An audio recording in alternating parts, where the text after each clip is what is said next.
Video like जरूर कर लीजिए और ऐसे वीडियो लगातार फ्री में पाने के लिए चैनल को तुरंत सब्सक्राइब कर लीजिए और बेल आइकन को जरूर टैप कर लीजिए ताकि आगे भी सारे वीडियो आपको मिलते रहे। यूट्यूब में फॉलो करते हैं तो प्लीज ये वाला फ्री टेलीग्राम चैनल जरूर ज्वाइन कर लीजिएगा। सारे नोटिफिकेशन सारे अपडेट यहीं पे आते हैं, ध्यान रखिएगा। सारे क्वेश्चन अटेम्प्ट करिए और स्कोर अपना तुरंत कमेंट करके बताइए कितने सही हो रहे हैं कितने गलत हो रहे हैं, जल्दी से कमेंट करके बताइए। हेलो फ्रेंड्स, मेरा नाम है वैभव और आप लोगों का स्वागत है ऑनलाइन एग्जाम प्रिपरेशन के इस वीडियो में।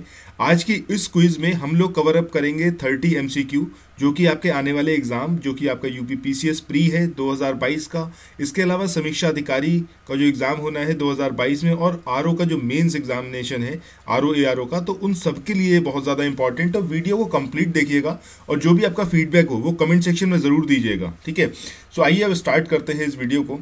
तो स्टार्टिंग में सबसे पहली चीज़ ये आप लोगों को यहाँ पर एक इमेज शो हो रही है अपनी स्क्रीन पर। आपको ये जो इमेज है जो कि दादा भाई नौरोजी की है, इससे रिलेटेड फैक्ट्स यहाँ पर कमेंट सेक्शन में बताने हैं, ठीक है। सबसे ज़्यादा जो भी फैक्ट यहाँ पर बताएगा स्टूडेंट, तो उसका नाम कल वाले वीडियो में अनाउंस करूंगा और बताऊंगा उन्होंने कितना अच्छा यहाँ पर काम किया है कि उन्होंने थोड़ा सर्च आउट किया इनके बारे में और वो सारे फैक्ट्स जो आपके एग्जाम पॉइंट ऑफ व्यू से बहुत ज़्यादा इंपॉर्टेंट है उनको खोज के निकाला है आप सबके लिए, ठीक है। सो ये काम आप लोगों को करना है और ऐसे ही डेली आपको एक इमेज मिला करेगा जिसमें आपको बताना होगा कि उनके बारे में और कौन कौन से पॉइंट्स हो सकते हैं जो शायद किसी से मिस हो जाए और एग्जाम पॉइंट ऑफ व्यू से बहुत इंपॉर्टेंट है, ठीक है। सो अब जो है आज के हम पहले क्वेश्चन पे मूव ऑन करते हैं। पहला क्वेश्चन यहाँ पर एसिड रेन के बारे में है, ठीक है। अब यहाँ पर बोला गया है कि एसिड रेन के संबंध में दिए गए कथनों में से कौन सा सही है। यहाँ स्टेटमेंट दे रखे हैं एसिड रेन से रिलेटेड, तो आपको बताना है कौन सा स्टेटमेंट है एसिड रेन से रिलेटेड जो कि यहाँ पर करेक्ट है।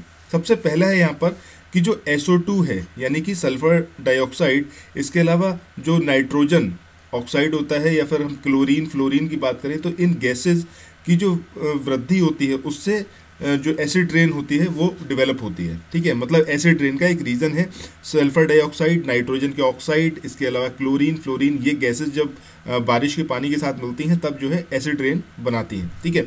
सो पहला तो हो गया आपका ये वाला स्टेटमेंट, तो आई थिंक कि आपको पता होगा ये यहाँ पर सही है, ठीक है। क्योंकि यहाँ पर जो एसिड रेन के रीजंस हैं वो क्या है आपका सल्फर डाइऑक्साइड या फिर नाइट्रोजन के ऑक्साइड, क्लोरीन फ्लोरीन, ये सारी गैसेस जब मिक्सअप हो जाती हैं वाटर के साथ में तो उसके बाद जो है वो एसिड रेन को डेवलप करते हैं।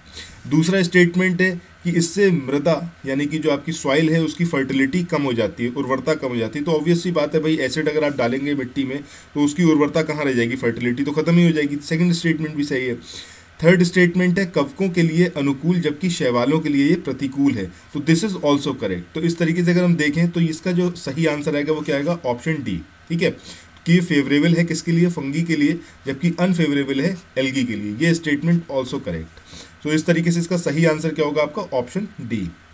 अब नेक्स्ट क्वेश्चन पे मूव करते हैं। सो क्वेश्चन नंबर 2 की बात करें, यहाँ पर आपको पूछा गया है नियंत्रक एवं महालेखा परीक्षक के बारे में।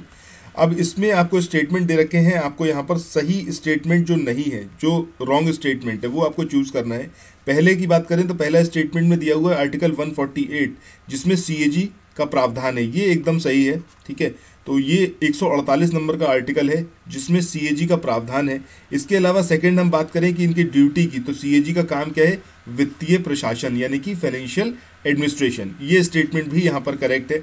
वहीं इनके टेन्योर की बात करें तो 6 साल या फिर 65 वर्ष की आयु, तो ये भी यहाँ पर सही है, ठीक है। इसके अलावा अगर हम बात करें फोर्थ स्टेटमेंट की तो this statement is not correct क्योंकि CAG एक्ट 1961 का नहीं है, ठीक है। तो इस तरीके से इसका जो सही आंसर होगा वो क्या होगा, ऑप्शन फोर्थ।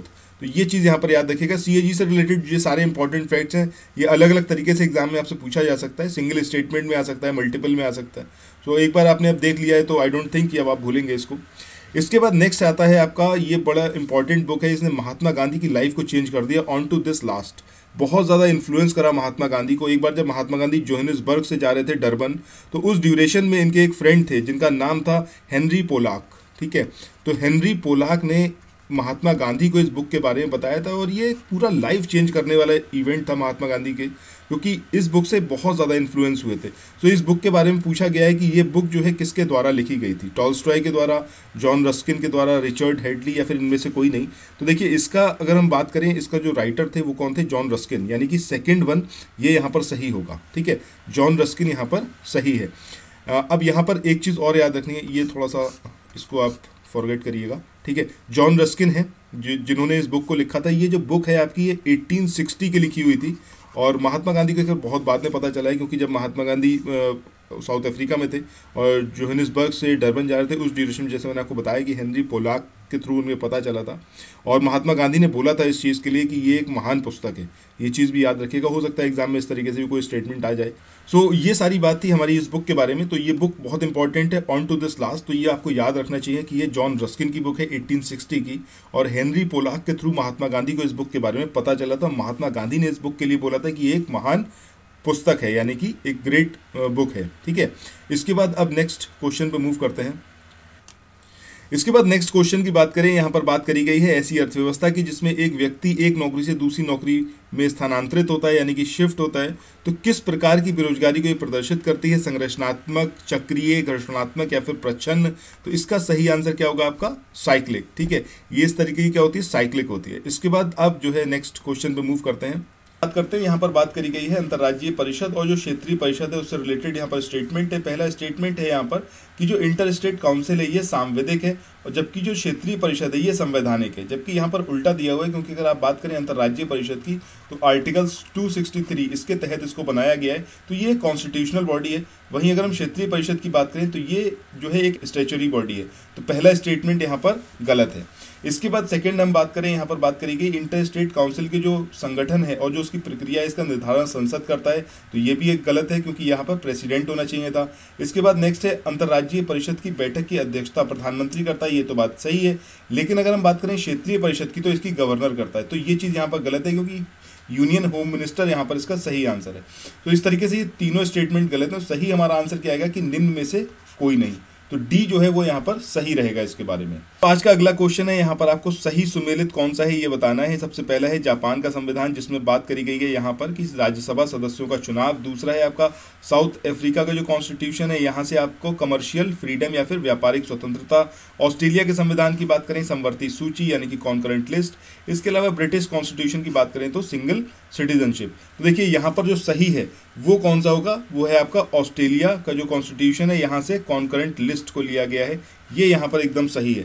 इसके अलावा अगर हम बात करें ऑस्ट्रेलिया से और क्या लिया गया है, तो ऑस्ट्रेलिया के कॉन्स्टिट्यूशन से ही व्यापारिक स्वतंत्रता यानी कि जो कमर्शियल फ्रीडम है, ठीक है, कमर्शियल फ्रीडम भी कहाँ से लिया गया है? ऑस्ट्रेलिया के कॉन्स्टिट्यूशन से। इसके अलावा ऑस्ट्रेलिया के कॉन्स्टिट्यूशन से जो सदन है, हमारे दोनों सदनों की संयुक्त बैठक होती है, तो इसके बारे में भी कहाँ से लिया गया है? ऑस्ट्रेलिया के कॉन्स्टिट्यूशन से। काफ़ी इंपॉर्टेंट है, इसको याद रखना है आपको। इसके अलावा अगर हम बात करें जापान के कॉन्स्टिट्यूशन की, तो यहाँ पर कानून द्वारा स्थापित प्रक्रिया ये जापान के कॉन्स्टिट्यूशन से लिया गया है, ना कि यहाँ पर राज्यसभा सदस्यों का चुनाव। तो इस तरीके से ये हमारा गलत है।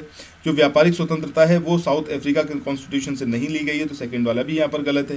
ठीक है, थर्ड ये ऑस्ट्रेलिया का कॉन्स्टिट्यूशन यहाँ पर सही है। वहीं अगर हम बात करें एकल नागरिकता की, तो जो एकल नागरिकता है ये ब्रिटिश कॉन्स्टिट्यूशन से ली गई है, ये भी यहाँ पर सही है। तो इस तरीके से यहाँ पर आपके दो जो है वो सही आएंगे। एक आएगा आपको ऑस्ट्रेलिया का कॉन्स्टिट्यूशन और दूसरा आएगा आपका जो ब्रिटिश कॉन्स्टिट्यूशन है। तो ये दोनों चीज़ें यहाँ पर आपको याद रखनी है इसके बारे में। अब देखिए यहाँ पर आपको वैसे तो एक ही चूज़ करना था, बट यहाँ पर दो जो हैं वो करेक्ट है, तो इस चीज़ को याद रखिएगा। ठीक है, ऑस्ट्रेलिया की कॉन्स्टिट्यूशन से कॉन्करेंट लिस्ट भी लिया गया है और कमर्शियल फ्रीडम भी लिया गया है, और ब्रिटिश कॉन्स्टिट्यूशन से सिंगल सिटीजनशिप। इसके बाद अब नेक्स्ट क्वेश्चन पे मूव करते हैं। अगला क्वेश्चन है यहाँ पर प्रवाल भित्तियों के बारे में है, यानी कि जो कोरल रीफ्स होती हैं उनसे रिलेटेड यहाँ पर स्टेटमेंट दिए हुए हैं, और आपको बताना है कि कौन सा जो है वो सही है। सबसे पहला है कि वह सूक्ष्म जीवित प्राणी है, यानी कि माइक्रोस्कोपिक लिविंग बीइंग्स है, तो ये यहाँ पर सही है। दूसरा है कोरल पॉलिप से बनी संरचनाएं होती हैं जो कि कैल्शियम कार्बोनेट से जुड़ी रहती हैं, दिस इज ऑल्सो करेक्ट। इसके अलावा इन्हें महासागरों का उष्ण कटिबंधीय वर्षा वन भी कहा जाता है। वेरी इंपॉर्टेंट पॉइंट, जरूर याद रखिएगा इनके बारे में कि इनको tropical rain forest of the ocean भी बोला जाता है। सो इस तरीके से कोरल रीफ से रिलेटेड आपके पास ये 3 पॉइंट हैं, और एग्जाम में हो सकता है इससे रिलेटेड एक क्वेश्चन आपको देखने को मिल जाए। तो इस तरीके से इसका जो सही आंसर होगा वो कौन सा होगा? ऑप्शन डी, मतलब 4th वन। ठीक है, ऑल ऑफ द अबव। इसके बाद अब नेक्स्ट क्वेश्चन पे मूव करते हैं। अगला क्वेश्चन है यहाँ पर मिनीमाता समझौता, जिसे वर्ष 2013 में जो कुमामाटो जापान में है वहाँ पे इसको स्वीकार किया गया। तो आपको बताना है कि ये जो है किससे संबंधित है। जो मिनीमाता समझौता है यानी कि मिनीमाता एग्रीमेंट है, तो ये किससे रिलेटेड है? सबसे पहला है यहाँ पर पारे एवं उसके दुष्प्रभाव से, यानी कि मरकरी और उसका जो साइड इफेक्ट है। दूसरा है ओजोन लेयर डिप्लीशन से। तीसरा है पीओपी से। चौथा है आपका जो लेड है उसके दुष्प्रभाव से। सही आंसर क्या होगा आपका? पहला वाला, यानी कि जो मरकरी है और उसका जो साइड इफेक्ट होता है उससे रिलेटेड है मिनमाता समझौता। इसका ईयर भी आप याद रखिएगा 2013। ठीक है, इसके बाद अब नेक्स्ट क्वेश्चन पे मूव करते हैं। अगला क्वेश्चन यहाँ पर है, राष्ट्रीय धरोहर शहर विकास और संवर्धन योजना भारत सरकार द्वारा कौन से वर्ष में स्टार्ट की गई? बहुत ज़्यादा इंपॉर्टेंट है ये, और इसके बारे में अभी पूछा भी गया है, लास्ट टाइम भी क्वेश्चन आया है पीसीएस में इसके बारे में, और ये आपको मतलब कई बार देखने को मिल जाएगा। अगर हम इसकी फुल फॉर्म की बात करें तो हृदय, ये आपने सुना होगा, HRIDAY। ठीक है, यानी कि जो heritage city development and augmentation योजना, ठीक है, इससे रिलेटेड है। तो इसके बारे में आपको बताना है कि कौन से ईयर की है। तो ये जो इसका सही टाइम पीरियड है या फिर सही ईयर की हम बात करें तो 21 जनवरी सन 2015। ठीक है, यानी कि जो बी ऑप्शन है 21 जनवरी 2015, ये यहाँ पर सही होगा। अच्छा, इसके बारे में आपको ये याद रखना है कि 12 शहरों को इसमें चुना गया था। जिन शहरों की अगर हम बात करें तो इसमें आपका अजमेर था, अमृतसर था, अमरावती था, बादामी था, द्वारका, गया, कांचीपुरम। यूपी से बात करें तो मथुरा इसमें था और वाराणसी था। ठीक है, इसके अलावा पुरी इसमें था और वेलंकन्नी था और वारंगल था। तो इस तरीके से 12 जो हैं उन सिटीज़ को कवर अप किया गया था इसमें। तो ये इसके बारे में है। यहाँ पर आपको इसका जो ईयर है वो याद रखना चाहिए, और जो मंथ मतलब ओवरऑल डेट ही इसकी याद रख लीजिए, ज़्यादा बेटर है। ठीक है, 21 जनवरी 2015 हृदय, यानी कि जो heritage city development and augmentation योजना 12 सिटीज़ को इसके अंदर कवर अप किया गया था। अगला क्वेश्चन यहाँ पर है, आपको दिया हुआ है ये मैच कराने के लिए, तो आपको बताना है कि कौन सा है जो सही सुमेलित है। ठीक है, करेक्टली मैच्ड कौन सा वाला है। पहला यहाँ पर है विश्व वन्यजीव दिवस। अब जो विश्व वन्यजीव दिवस है ये 4 मार्च को होता है। दिस इज रॉन्ग, क्योंकि ये होता है आपका 3 मार्च को। ठीक है, तो पहला यहाँ पर गलत है। इसके अलावा दूसरे की हम बात करें, इसमें बात करी गई है अंतर्राष्ट्रीय महिला दिवस, तो ये 7 मार्च को होता है। तो ये आपको ऑलरेडी पता होगा, ये 7 को नहीं होता है, ये 8 मार्च को होता है। बहुत इंपॉर्टेंट डे है ये, ज़रूर इसको याद रखिएगा। इसके बाद नेक्स्ट आता है आपका विश्व किडनी दिवस। ठीक है, यानी कि वर्ल्ड किडनी डे। तो वर्ल्ड किडनी डे की बात करें तो ये होता है 12 मार्च को, और ये यहाँ पर आपका करेक्टली मैच्ड है। इसके बाद फोर्थ की बात करें जन औषधि दिवस, तो जन औषधि दिवस जो है ये आपका 7 मार्च को है, तो ये भी यहाँ पर गलत है। ठीक है, तो ये चीज़ के बारे में भी यहाँ पर गलत दे रखी है। तो यहाँ पर डेज ज़रूर याद रखिएगा। वन्य जीव यानी कि जो वर्ल्ड वाइल्ड लाइफ डे है, तो इसके बारे में क्या है आपका 3 मार्च। इंटरनेशनल वुमेंस डे की बात करें तो 8 मार्च। इसके अलावा वर्ल्ड किडनी डे 12 मार्च, और जो आपका जन औषधि दिवस है ये कब होता है 7 मार्च को। इन डेज को ज़रूर याद रखिएगा। अगले क्वेश्चन की बात करते हैं। यहाँ पर बात करी गई है स्तनधारियों का वह वर्ग जो बच्चा देने के बजाय अंडा देता है, वह क्या कहलाता है? मोनोट्रम कहलाता है, मार्सुपियल स्तनधारी कहलाता है, अपरा स्तनधारी कहलाता है, या फिर उपरोक्त में से कोई नहीं। तो यहाँ पर आपको उन मैमल्स के बारे में बात करनी है जो कि मतलब बच्चा देने के बजाय अंडा देता है। ठीक है, तो इनको क्या बोलते हैं? मोनोट्रीम बोलते हैं। तो सही आंसर क्या होगा आपका? पहला वाला, ए ऑप्शन जो है मोनोट्रीम, ये कहलाते हैं। अब इसमें अगर हम बात करें मोनोट्रीम की, तो मोनोट्रीम की टोटल 5 प्रजातियां हैं जो कि मतलब अभी तक ज्ञात हैं। ठीक है, ये इनके बारे में याद रखना है आपको। टोटल 5 हैं, और ये मेनली ऑस्ट्रेलिया और न्यू गिनी में ही पाई जाती हैं। कहाँ पाई जाती हैं ये भी आप ज़रूर याद रखिएगा, ऑस्ट्रेलिया और न्यू गिनी में। ठीक है, नेक्स्ट क्वेश्चन जो है इसमें बात करी गई है जीवों के विकास के संदर्भ में निम्नलिखित में से कौन सा क्रम जो है वो यहाँ पर सही है। सबसे पहला है इसमें ऑक्टोपस आया, उसके बाद डॉल्फिन, उसके बाद शार्क, दूसरा है कि पेंगोलिन, उसके बाद कछुआ, फिर हॉक, इसके बाद तीसरा है आपका सॉलमेंडर, फिर अजगर, फिर कंगारू, और चौथा है आपका जिसमें मेढक आया, फिर केकड़ा, फिर झींगा। तो यहाँ पर जो सही आंसर होगा वो क्या होगा? ऑप्शन 3। ये आपका यूपीएससी का भी क्वेश्चन है और ये यूपी पीसीएस में भी क्वेश्चन आ चुका है, तो इसके बारे में आपको याद रखना है। क्योंकि अगर हम बात करें सैलेमेंडर की तो ये क्या है आपका? एम्फीबियन है। इसके बाद पाइथन की बात करें तो ये कैसा रेप्टाइल है, और उसके बाद कंगारू की बात करें तो वो कैसा है? मैमल है। सबसे बाद में क्या है? मैमल यानी कि स्तनधारी। तो इस तरीके से सही आंसर हमारा क्या होगा? Option C. अगले क्वेश्चन की बात करते हैं। यहाँ पर बात करी गई है कि इसमें से कौन सा है जो कि स्वच्छंद उद्योग है, यानी कि फूटलूज इंडस्ट्री है। इसमें हीरा है, कंप्यूटर चिप्स है, मोबाइल है, या फिर ये सभी है। तो सबसे पहली चीज़ ये कि स्वच्छंद उद्योग होता क्या है। तो देखिए, स्वच्छंद उद्योग का मतलब है कि किसी स्पेसिफिक कच्चा माल जो होता है, रॉ मटेरियल, उसकी यहाँ पर ज़रूरत नहीं होती, उसके बिना भी काम चल जाता है, इतनी ज़्यादा डिपेंडेंसी नहीं होती। ठीक है, रॉ मटेरियल जो होता है उस पर, मतलब स्पेसिफिक रॉ मटेरियल पर। तो यहाँ पर देखिए कंप्यूटर आपका हीरा है, कंप्यूटर चिप्स हैं और मोबाइल हैं। इन तीनों इंडस्ट्री की बात करें तो कहीं भी इसको सेटल डाउन किया जा सकता है। तो ये सारी इंडस्ट्रीज किस में आती हैं? आपका फूडलूज इंडस्ट्री में। तो सही आंसर क्या होगा आपका? Option D.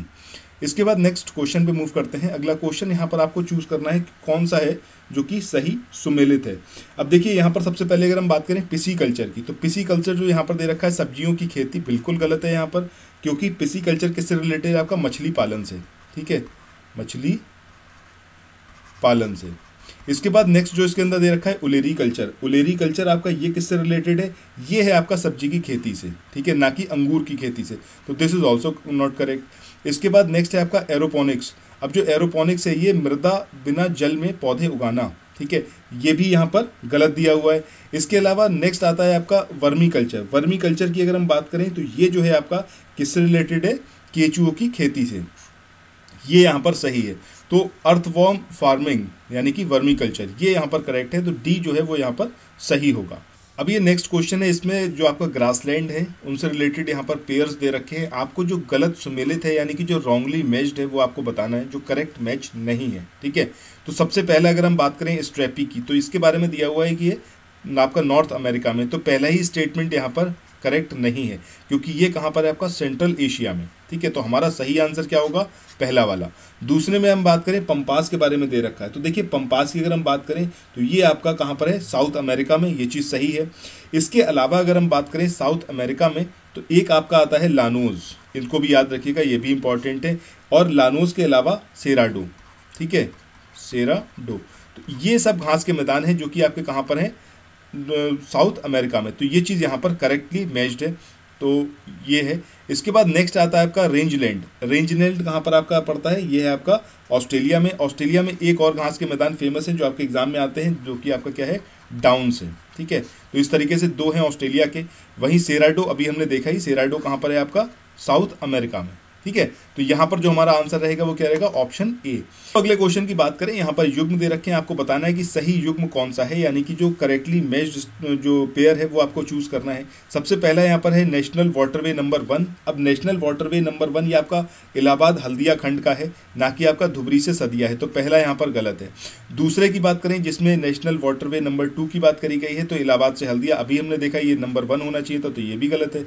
इसके बाद नेशनल वाटरवे नंबर 3 की अगर हम बात करें तो ये कोट्टापुरम से कोल्लम है, ये एकदम सही है। ठीक है, इसके बाद आगे हम बात करें, अगला है आपका राष्ट्रीय जलमार्ग नंबर 4 यानी कि नेशनल वाटरवे नंबर 4, जो कि भारत बांग्लादेश प्रोटोकॉल मार्ग, ये भी यहाँ पर गलत है। तो सही आंसर कौन सा होगा हमारा? थर्ड वाला, यानी कि नेशनल वाटरवे नंबर 3, जो कि आपका कोट्टापुरम से कोल्लम है, ये यहाँ पर सही है। इसके बाद अब नेक्स्ट क्वेश्चन पे मूव करते हैं। अगला क्वेश्चन यहाँ पर है all India trade union Congress यानी कि AITUC, इसकी स्थापना यानी कि इसका इस्टेब्लिशमेंट जो था वो कब हुआ था? तो ये आपको ईयर बताना है यहाँ पर, और मंथ भी बताना है, डेट भी बतानी है। तो देखिए यहाँ पर जो सही आंसर आएगा वो क्या आएगा आपका? 31 अक्टूबर 1920 यानी कि 31 अक्टूबर 1920, ये इसका सही आंसर आएगा।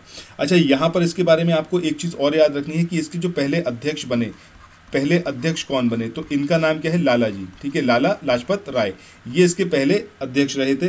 वहीं अगर हम महासचिव की बात करें तो दीवान, इनके बारे में भी याद रखिएगा, चमन लाल। ठीक है, दीवान चमन लाल, ये इसके पहले महासचिव बने। तो इस तरीके से यहाँ पर आपके 3 फैक्ट्स कवर हो रहे हैं all India trade union Congress से रिलेटेड, जिसमें पहली चीज़ क्या कि 31 अक्टूबर 1920 इसकी स्थापना हुई, पहले अध्यक्ष लाला लाजपत राय और पहले महासचिव जो थे दीवान चमन लाल। अच्छा, यहाँ पर एक चीज़ और याद रखिएगा, ये इसका तीसरा और चौथा जो इसका सम्मेलन हुआ था, तीसरे और चौथे सम्मेलन में उसकी अध्यक्षता किसने करी थी? मैं भी पूछ ले तो वो हैं आपके CR दास, ये भी इंपॉर्टेंट है। CR दास के बारे में और क्या क्या फैक्ट हैं जो आपको पता है, ये कमेंट सेक्शन में आप बताइएगा। ठीक है, कोई पार्टी इन्होंने संगठित करी थी, किसी पार्टी को स्थापित किया था, ये आप कमेंट सेक्शन में बताएंगे मुझे। ठीक है, सो इसके बाद अब जो है नेक्स्ट क्वेश्चन पे मूव करते हैं। अच्छा, आगे बढ़े इससे पहले एक चीज़ आप लोगों से बोलना है कि भाई अगर आपने अभी तक इस वाले वीडियो को यहाँ तक फॉलो करा है, दैट मीन्स आपको ये वीडियो पसंद आया है। और अगर आपको पसंद आया है तो इस चैनल को ज़रूर सब्सक्राइब करिएगा और इस वीडियो को लाइक करे बिना बिल्कुल मत छोड़िएगा और ज़्यादा से ज़्यादा शेयर करिएगा। ठीक है, सो नेक्स्ट क्वेश्चन यहाँ पर आता है आपका मेरठ षड्यंत्र केस 1929 का, यानी कि जो मेरठ कॉन्स्पिरेसी थी मेरठ कॉन्स्पिरेसी केस 1929 का। तो इसके बारे में यहाँ पर आपको बताया गया है, कई स्टेटमेंट दे रखे हैं आपको, जो है जो सत्य है स्टेटमेंट, जो ट्रू स्टेटमेंट है वो यहाँ पर चूज़ करना है। सबसे पहला है कि ये केस जो है मार्च 1929 में सरकार ने क्या करा कि 50 नेताओं को गिरफ्तार कर लिया गया। ठीक है, तो ये यहाँ पर गलत है, क्योंकि कितने नेताओं को गिरफ्तार किया गया था, वो है 31। तो पहला स्टेटमेंट यहाँ पर गलत है, आपको सही स्टेटमेंट चूज़ करना है। दूसरा स्टेटमेंट है इसने श्रमिक वर्ग के आंदोलन को मजबूत करा, तो ये भी यहाँ पर गलत है, क्योंकि यहाँ पर इस आंदोलन की वजह से जो श्रमिक वर्ग का आंदोलन था वो कमज़ोर पड़ा था। चर्चा बहुत मिली थी इस केस को, मेरठ कॉन्स्पिरेसी को, लेकिन इसकी वजह से जो वर्किंग क्लास मूवमेंट था उसको काफ़ी यहाँ पर वीकेंड हुआ था वो। इसके बाद अगला यहाँ पर है कि कई ट्रेड यूनियन नेताओं को रेलवे हड़ताल के लिए गिरफ्तार किया गया था। तो तीसरा स्टेटमेंट ये यहाँ पर एकदम सही है कि कई सारे ट्रेड यूनियन के नेता थे जिनको रेलवे हड़ताल के लिए गिरफ्तार किया गया था। इसके बाद अगला यहाँ पर है कि ये जो मुकदमा है HSRA से रिलेटेड था। तो देखिए बिल्कुल भी HSRA से रिलेटेड नहीं था, कोई कहीं से कहीं तक कोई लिंक नहीं था इसका HSRA से, तो ये यहाँ पर गलत है। तो जो सही स्टेटमेंट होगा वो कौन सा होगा, ऑप्शन 3। इसके बाद नेक्स्ट क्वेश्चन पे मूव करते हैं हम। अगला क्वेश्चन है यहाँ पर संकिशा या फिर संकीशा, ये एक बौद्ध स्थल है और ये भी हाल में चर्चा में भी रहा था। तो इसके बारे में है यहाँ पर कि कौन से जिले में है, तो जिले का नाम आपको बताना है। ये आपका कन्नौज, इलाहाबाद, फर्रुखाबाद या फिर चित्रकूट। तो सही आंसर क्या आएगा इसका, फर्रुखाबाद। याद रखिएगा संकीशा या फिर संकिशा ये एक बौद्ध स्थल है, कहाँ पर है, फर्रुखाबाद में। सो अगले क्वेश्चन की बात करते हैं। अगला क्वेश्चन यहाँ पर है भारत जर्मनी साझेदारी के तहत नीति आयोग द्वारा भारत के पहले SDG शहरी सूचकांक के संबंध में कौन सा यहाँ पर कथन जो है वो सत्य है। पहला यहाँ पर कि इसमें 50 शहरी क्षेत्रों को रैंक दिया गया। अब जो इसमें 50 नहीं है, ये टोटल कितने हैं आपके, 56 है, 56। ठीक है, तो ये पहला स्टेटमेंट गलत है। दूसरा स्टेटमेंट है कि 1 से 100 मतलब 1 to 100 जो है उसके पैमाने पर की गई, तो ये 0 से 100 है, ये भी यहाँ पर गलत है।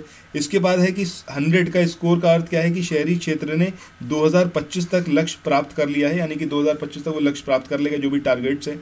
तो ये भी यहाँ पर गलत है, क्योंकि ये टाइम पीरियड क्या है आपका 2030 का।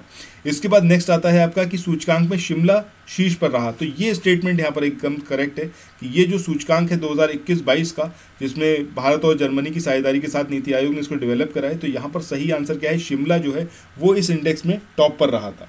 तो ये यहाँ पर सही है। अच्छा, निचला पायदान सबसे लास्ट पर कौन रहा था, वो धनबाद है, इसको भी याद रखिएगा। ठीक है, इसके बाद अब जो है नेक्स्ट क्वेश्चन पे मूव करते हैं। अगला क्वेश्चन यहाँ पर है जनजातीय गौरव दिवस, इसको कब मनाया गया और कब मनाने की इसको घोषणा करी गई, कौन सी डेट को, 1 दिसंबर है, 3 दिसंबर है, 15 नवंबर है या फिर 23 सितंबर है। तो सही आंसर क्या होगा इसका, 3rd वन, यानी कि 15 नवंबर, ये इसका यहाँ पर सही आंसर रहेगा। इसके बाद आगे हम मूव करें। अगला क्वेश्चन यहाँ पर है आपका EdelGive horn India philanthropist list 2021, इसके संबंध में यहाँ पर कथन दे रखे हैं, आपको बताना है कि कौन सा स्टेटमेंट है जो कि सही है। ठीक है, तो सही स्टेटमेंट यहाँ पर आपको चूज करना है। सबसे पहला इसमें दे रखा है कि विप्रो के जो संस्थापक हैं अजीम प्रेमजी, ये शीर्ष पर रही। देखिए इनके बारे में अगर आपको पता होगा तो इंडिया में सबसे ज़्यादा दान करने वाले यही व्यक्ति हैं। इसका सही आंसर क्या होगा, पहला वाला तो ये सही हो जाएगा। ठीक है, दूसरा है कि अमिताभ बच्चन भी जो है इस लिस्ट में शामिल रहे, तो पहली बार अमिताभ बच्चन को भी शामिल कराया गया है, दिस इज ऑल्सो करेक्ट। दूसरे और तीसरे नंबर पर आपके शिव नाडर और मुकेश अंबानी रहे, तो दिस इज ऑल्सो करेक्ट। तो सही आंसर हमारा क्या होगा, ऑप्शन डी, यानी कि ये तीनों ही स्टेटमेंट जो हैं ये यहाँ पर सही हैं। ठीक है, काफ़ी इंपॉर्टेंट है ये, इसको ज़रूर याद रखना है आपको। इसके बाद आगे हम मूव करते हैं। अगला यहाँ पर दे रखा है कि कौन सा है जो कि सही सुमेलित है।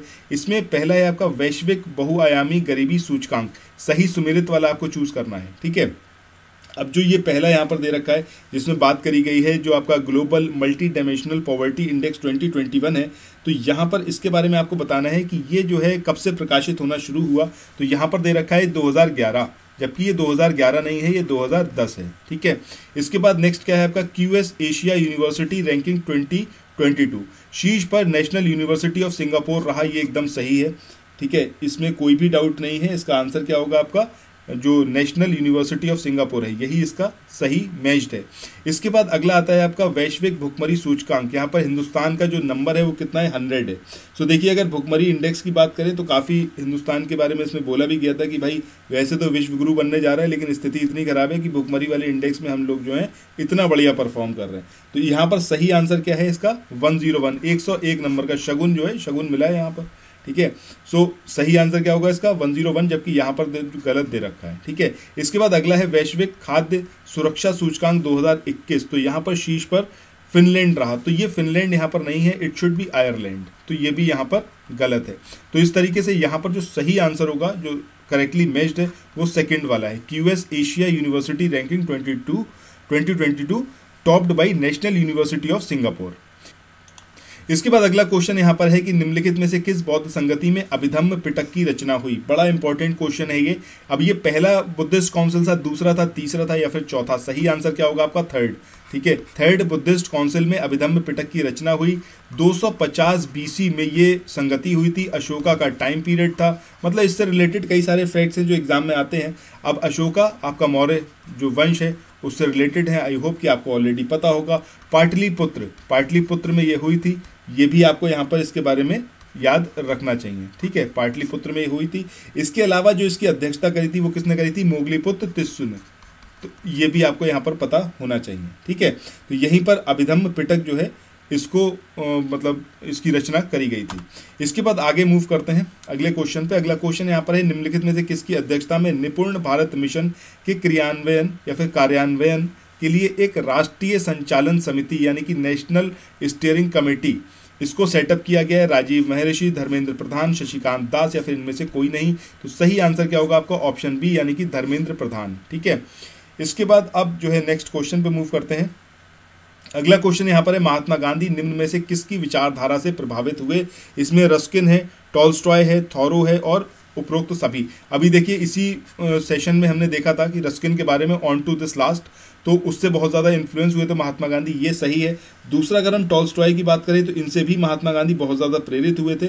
और टॉलस्टॉय मतलब यहाँ पर टॉलस्टॉय का अगर एक हम बात करें कि उन्होंने एक चीज़ बोली थी कि ईश्वर की सत्ता तुम्हारे अंदर ही है, इससे महात्मा गांधी बहुत ज़्यादा प्रभावित हुए थे।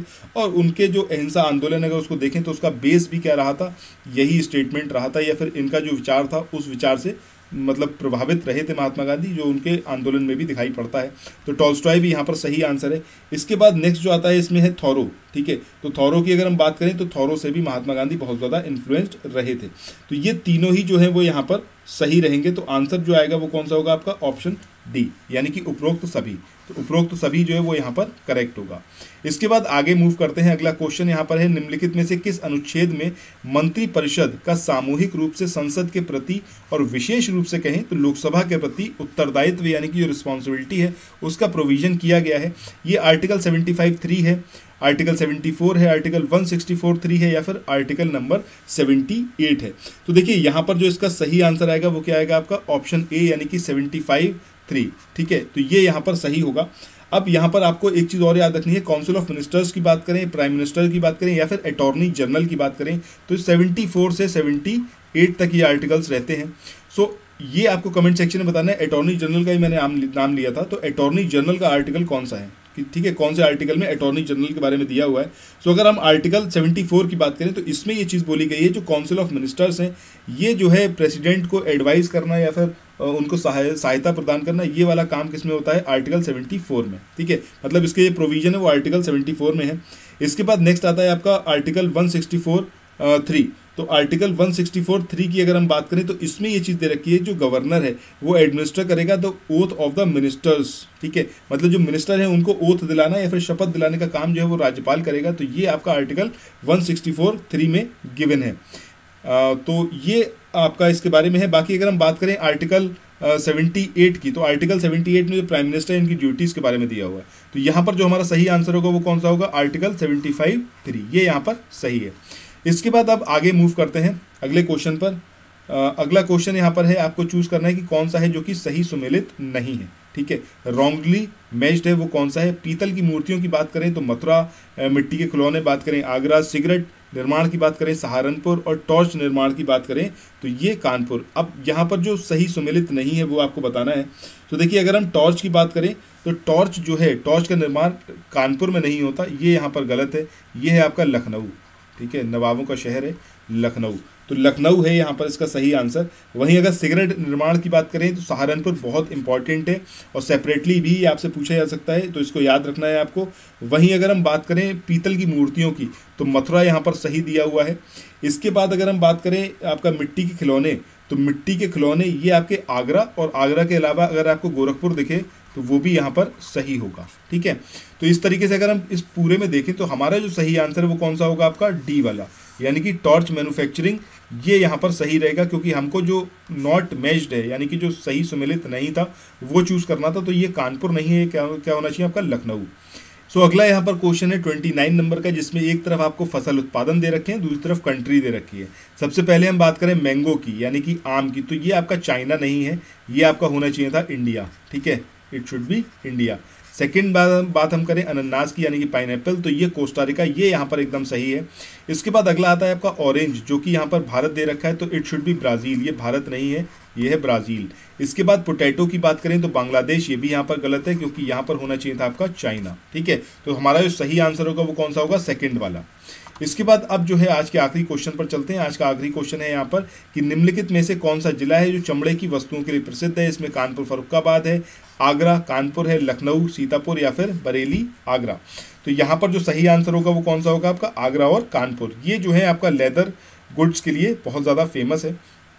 सो ये वह हमारा आज का पूरा सेशन था, पूरी क्विज थी। आपको ये सेशन कैसा लगा कमेंट सेक्शन में ज़रूर बताइएगा, और अगर पसंद आया है तो इसको ज़्यादा से ज़्यादा शेयर करिएगा और चैनल को ज़रूर सब्सक्राइब करिएगा। सो इसी के साथ इस वाले वीडियो को यहीं पर एंड करते हैं। जो मैंने आपको इमेज दिखाया था उस इमेज के बारे में यानी कि दादा साहब नौरोजी के बारे में आपको जितने फैक्ट्स पता हो वो सारे कमेंट सेक्शन में ज़रूर मेंशन कीजिएगा। और उसके बाद जो है कल जो भी कैंडिडेट यहाँ पर मैं देखूंगा आपके कमेंट्स, जिसके भी सबसे ज़्यादा यहाँ पर उनके बारे में फैक्ट्स होंगे जो एग्जाम स्पेसिफिक हैं, उनका नाम कल मैं अनाउंस करूंगा, वो सारे फैक्ट्स भी आप लोगों के साथ साझा करूंगा। सो फिर मिलते हैं कल। Till then thank you so much, have a nice day, bye bye.